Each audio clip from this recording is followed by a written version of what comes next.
Gravitational force, जो gravitational force होती है वो होती है G, gravitational force is G m1 m2 upon r square, where r is the distance between the two masses.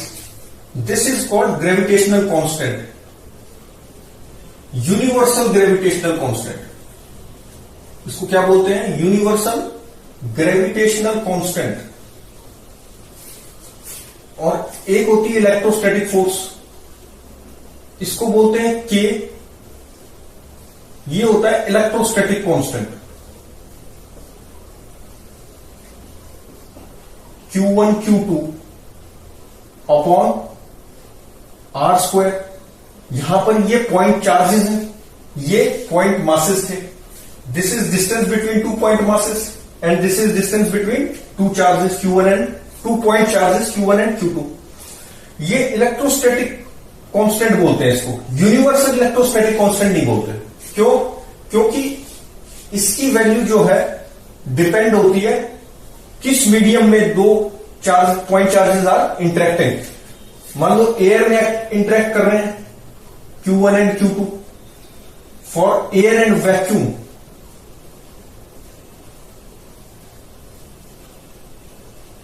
अगर air and vacuum में Q1 Q2 interact कर रहे हैं आर दूरी पे, तो ये फोर्स क्या हो जाती है? तो ये के की वैल्यू क्या होती है? 9 इंटू 10⁹ न्यूटन मीटर स्क्वायर पर कूलम स्क्वायर. ये हो जाती है. बहुत हाई वैल्यू है, तो इसलिए इसको लॉन्ग रेंज फोर्स भी बोलते हैं. तो 9 इंटू 10⁹ न्यूटन मीटर स्क्वायर पर कूलम स्क्वायर. यूनिट्स नहीं आते तो यहां से चेक कर सकते हैं. इलेक्ट्रिक फोर्स है, ये फील्ड नहीं है, फोर्स. तो electric force newton metre square upon coulomb square हो जाएगा. तो बहुत हाई वैल्यू है. अच्छा, ये कब है? ये value for air and vacuum.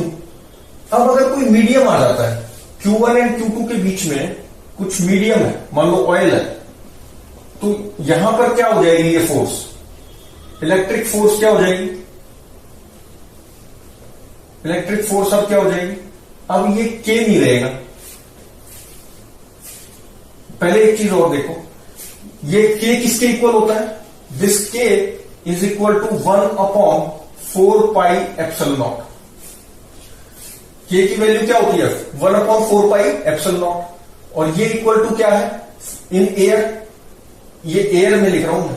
Air में K की वैल्यू क्या होती है? 9 इंटू 10⁹ और एयर में ही ये चीज लिखी जाती है. तो एप्सिलॉन नॉट की वैल्यू क्या आ जाती है? अगर हम इसको सॉल्व करें, एप्सिलॉन नॉट इधर ले जाऊं और इसको इधर ले आऊं, तो क्या आ जाएगा? 8.85 इंटू 10⁻⁻12. यूनिट्स क्या हो जाएंगे? ये देखो, एप्सिलॉन नॉट को इधर ले जाऊं, K को इधर, ये तो कांस्टेंट है, तो K के जो यूनिट्स थे उससे उल्टे हो जाएंगे इसके यूनिट्स. तो ये क्या यूनिट्स थे? ये तो ये हो जाएगा कूलम स्क्वायर अपॉन में आ जाएगा न्यूटन मीटर स्क्वायर. चेक भी कर सकते हैं. एप्सिलॉन इधर, ये न्यूटन मीटर स्क्वायर था, अपॉन में चला गया, और ये कूलम स्क्वायर यहां आ गया. तो ये है.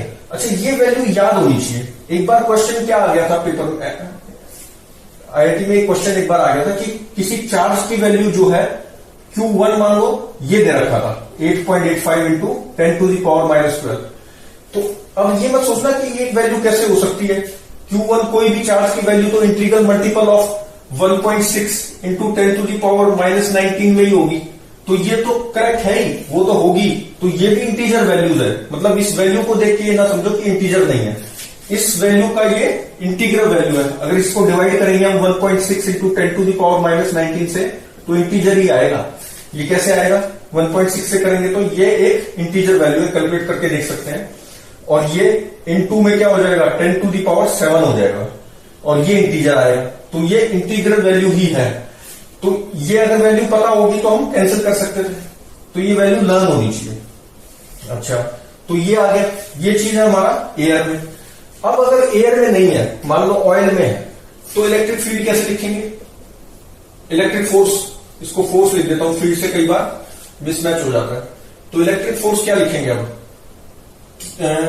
1 अपॉन 4 पाई एप्सिलॉन लिखेंगे. अब एप्सिलॉन नॉट कब होता था? एयर में.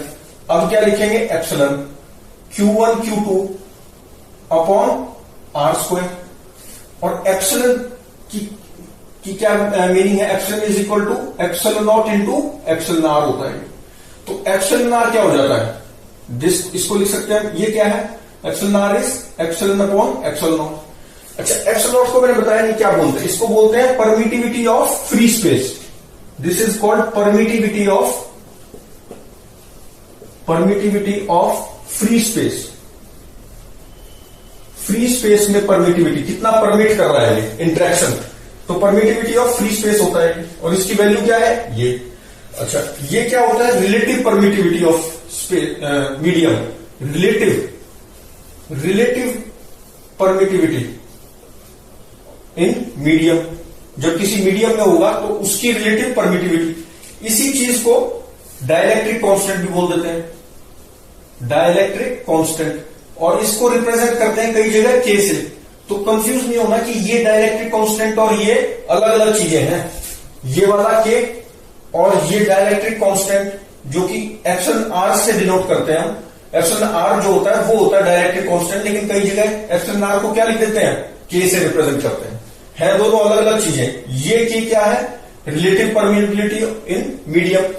और ये के क्या है, ये तो यहां पर क्या है, इलेक्ट्रोस्टैटिक कांस्टेंट। और इनके बीच में रिलेशन एप्सिलन आर, ये अलग चीज है, इसकी वैल्यू ये इस ऐसे देते हैं हम।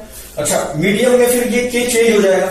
अब क्या हो जाएगा के, अब के है यहां पर मीडियम में के की वैल्यू क्या है, this is equal to 1/4 pi epsilon.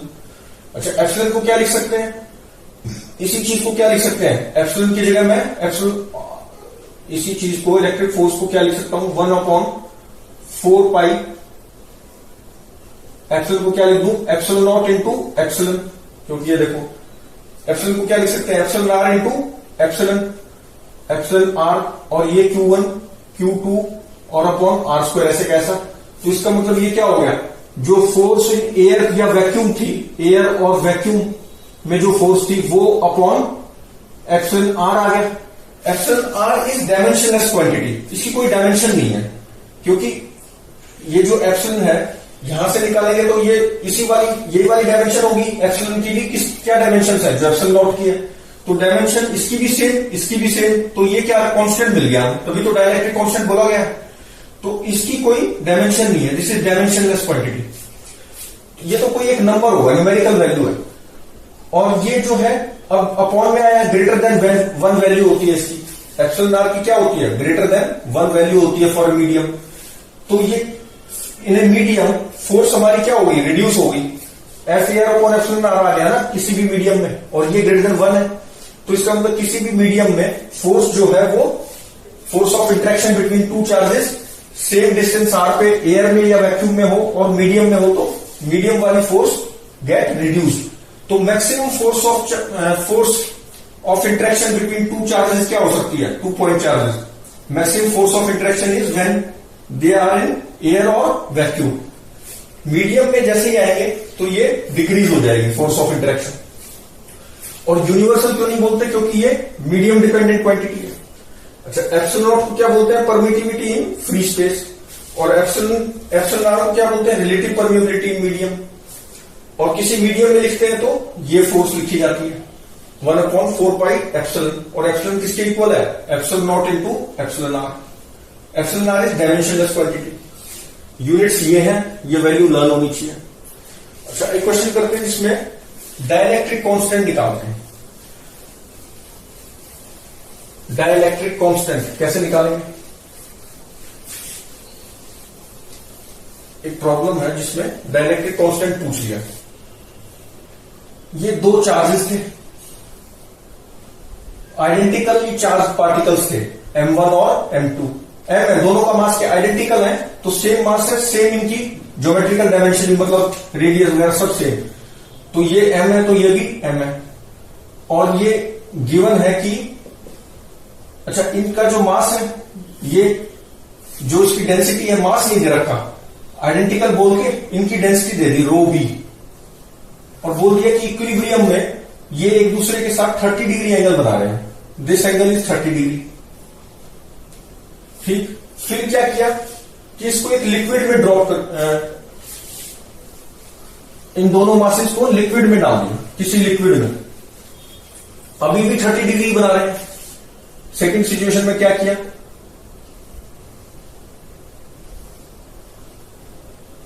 Liquid में डाल दिया इनको, लिक्विड की डेंसिटी दे दी रो एल, और रो एल की वैल्यू बता दी 800 किलोग्राम पर मीटर क्यूब, और रो बी की भी वैल्यू बता दी 1600 किलोग्राम पर मीटर क्यूब। और ये सेम एंगल बना रहे हैं यहां पर भी 30 डिग्री पे भी। पूछा यह गया है कि कमेंट ऑन टेंशन, मतलब इंक्रीज करेगी डिक्रीज करेगी सेकंड सिचुएशन में। सेकंड चीज पूछी गई है कि डाइलेक्ट्रिक कांस्टेंट बताओ, डाइलेक्ट्रिक कांस्टेंट ऑफ लिक्विड। तो ये क्या हुआ, डाइलेक्ट्रिक कांस्टेंट एप्सिलॉन आर की वैल्यू पूछी है, और इसको क्वेश्चन में बोल देंगे डाइलेक्ट्रिक कांस्टेंट के बताओ, क्योंकि एप्सिलॉन आर की जगह के बोल देते हैं, लेकिन ये के इलेक्ट्रोस्टैटिक कांस्टेंट से अलग है। तो कैसे फाइंड करेंगे, अभी इक्विलिब्रियम में है दोनों में, तो इक्विलिब्रियम में है तो वर्टिकल के साथ कितना एंगल बना रहे होंगे, 15 डिग्री बना रहा होगा, और ये भी 15। क्यों, क्योंकि आइडेंटिकल है, और आइडेंटिकल है इसलिए जितना ये एंगल बनाएगा उतना ही ये। अच्छा, अब इक्विलिब्रियम में है, मतलब ये रेस्ट पर है, कोई इस पे एफ नेट कुछ नहीं लग रही, तो एक्स और वाई कोऑर्डिनेट्स अगर हम ले लें, कोई भी एक्स वाई कोऑर्डिनेट चूज कर सकते हैं, इन पर फोर्सेस बैलेंस कर देते हैं। तो इस तरफ लगी इधर टेंशन, ये 15 तो ये भी 15, या अभी एक सेकंड के लिए थीटा ले लो, थीटा किसकी इक्वल है 15 के, तो ये टेंशन लगी, तो ऊपर कितना हो गया कंपोनेंट वाई एक्सिस में T cos theta, T cos theta, और इधर टी साइन थीटा। अच्छा, इन दोनों के बीच में चार्ज, ये चार्ज पार्टिकल्स थे ना, तो चार्ज क्या था इन पे, चार्ज होगा कुछ, तो ये कितना हो गया, एफ लगा लेते हैं इसको, electrostatic force, where F is equal to k q दे नहीं रखा क्वेश्चन में, क्यू गिवन नहीं है, k q square upon r square. बस ये है कि आइडेंटिटी चार्ज है तो दोनों पे चार्ज क्या है, क्यू मान लिया हमने, लेकिन क्यू अननोन है, ठीक, क्वेश्चन में गिवन नहीं है, तो ये एफ हो गया। अच्छा, तो अब फोर्सेज अगर बैलेंस करें तो क्या लिखेंगे, वर्टिकल में T cos theta is equal to m g, and T sine theta is equal to F E. इसी तरह से यहां पे भी बैलेंस करनी पड़ेगी। यहां पर क्या हो गया, बॉइंट फोर्स भी आ गई, बॉइंट फोर्स, और ये कितना एंगल बनाएंगे, सेम एंगल बनाएंगे, क्वेश्चन में गिवन है, तो ये भी 15 हुआ, ये थीटा को ही 15 मान लेता हूं, तो ये point plus T sine theta, यहां पर क्या हो जाएगा, point plus T cos theta, ये T1 मान लो, T1 cos theta is equal to, नीचे क्या है mg, ये क्या था mg, तो यहां पर ये मिलके mg है, और t sine theta is equal to कितना हुआ, t इधर है ना t, तो t cos theta t sine theta, इस तरफ क्या लग रही होगी, एफ क्या होगी, यहां पर एफ नहीं लगेगी, अब एफ बाय के लगेगी, या एप्सिलॉन आर जो होती है डाइलेक्ट्रिक कांस्टेंट। तो अब ये जो डाइलेक्ट्रिक, ये मैंने के लिखा है, ये क्या है, एप्सिलॉन आर। तो अब फोर्स यहां पर मीडियम में जो है तो कितनी लगेगी, एफ बाय के, तो T sine theta is F by k. अब यहां से अगर हम देखें तो यहां पर ये एंगल सेम, यहां पे T cos theta equal to m g था, तो टी कितना हुआ, एमजी बाय कॉस थीटा। यहां पर T1 cos theta plus B मिलके mg है, इसका मतलब T1 क्या है, लेस देन T है। इससे भी पता चल रहा है T कितना है, Fe बाय के ग्रेटर देन 1 होती है वैल्यू इसकी, डायरेक्ट कांस्टेंट की जानते हैं, तो Fe बाय के साइन थीटा, और यहां पर T क्या है, ये T1 क्या है, ये T क्या है, Fe बाय साइन थीटा, तो ये वाला T क्या है, ग्रेटर है। तो पहला तो हो गया कि भाई लिक्विड में जब डाला तो टेंशन क्या होगी, इंक्रीज होगी।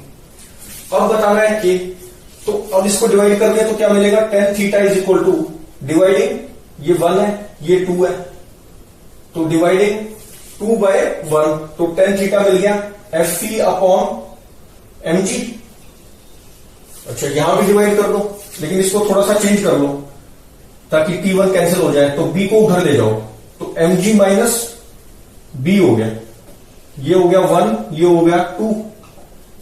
तो dividing 2 by 1 we get tan theta is equal to this upon this किया ना, तभी तो tan थीटा आया। तो Fe by k लिख लो, अपॉन में कितना हो गया mg minus B, mg minus B. Equating these two, तो ये 3 मान लो, ये 4, तो ये equating 3 and 4 we get Fe by mg is equal to Fe by k into mg minus B. देखना कैलकुलेशन मिस्टेक ना हो, Fe से Fe कैंसिल हो रहा है, इसीलिए उसने चार्ज वगैरह कुछ नहीं दिया था। तो यहां से k क्या आ गया, k is equal to mg upon mg minus B. अच्छा, m दे नहीं रखा, तो m की वैल्यू क्या हो जाएगी, डेंसिटी दे रखी है ना, तो m क्या हो जाएगा, रो बी इंटू वॉल्यूम। अच्छा, तो m को क्या लिख दिया मैंने, m को क्या लिख दिया, रो बी इंटू वॉल्यूम इंटू जी, अपॉन में फिर से रो बी इंटू वॉल्यूम इंटू जी, माइनस वॉइड फोर्स क्या होगी, रो वी जी, रो लिक्विड आ जाएगा, और volume of this is V and rho v g, ये G आ गया। तो वी जी कैंसिल हो गए, तो ये कितना आया, रो बी दे रखा है 1600 अपॉन ये 1600 माइनस 800, तो ये कितना आ गया, 2 आ गया। और ग्रेटर देन 1 होती इंटीजर वैल्यू, तो k इज इक्वल टू 2 आ गया। तो डायरेक्टली कांस्टेंट भी निकाल लिया। अच्छा, नेक्स्ट वीडियो में हम क्या करेंगे, Coulomb's law in a medium करेंगे। Coulomb's law in a medium, dielectric constants में क्या रिलेशन आएगा, जब R सेपरेशन है वैक्यूम या एयर में, या उतना ही फिर R इक्विवेलेंट सेपरेशन और लिक्विड में, तब फोर्स कितनी एक्ट कर रही है, उनमें रिलेशंस कंपैरिजंस करेंगे। तो Coulomb's law in a medium करेंगे नेक्स्ट वीडियो में।